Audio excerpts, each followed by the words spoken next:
Dari seorang pemberontak hingga jadi Jenderal Macan, ini cerita Ma Chao dari Dynasty Warriors. Pada awalnya, Ma Chao diangkat menjadi jenderal oleh Li Cui dan Guo Xi pada tahun 192. Kehidupannya diwarnai peperangan dan konflik, bahkan menyaksikan meninggalnya anggota keluarganya sendiri. Pada tahun 202 Masehi, Ma Teng, ayah Ma Chao, bergabung dengan Chong Yao dan menjadi letnan jenderal. Namun, pada tahun 211 Masehi, Ma Chao dan Han Sui memberontak terhadap Cao Cao, yang berujung pada meninggalnya keluarga mereka yang dieksekusi. Di Hanchong, Ma Chao mulai merebut wilayah Cao Cao dan mengepung benteng Qi. Namun, setelah memasuki benteng, ia justru menghabisi inspektur dan administrator kota dan mengangkat dirinya sebagai jenderal penakluk barat, gubernur provinsi Ping, dan pengendali urusan militer di provinsi Liang. Beberapa suku non-Han seperti Qiang dan Ti membantunya.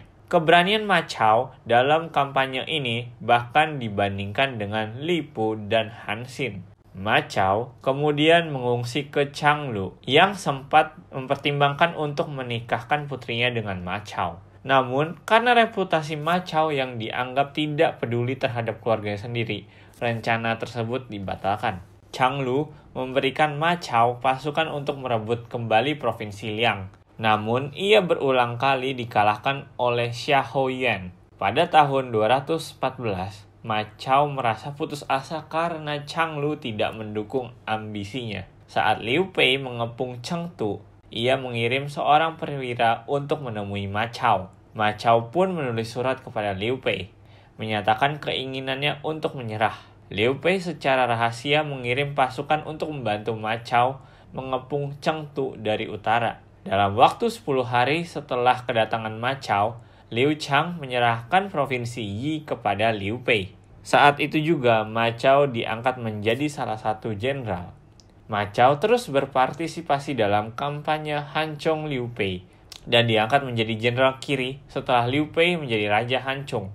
Pada tahun 221, ia dianugerahi gelar Jenderal Kavaleri Tangkas, Gubernur Provinsi Liang.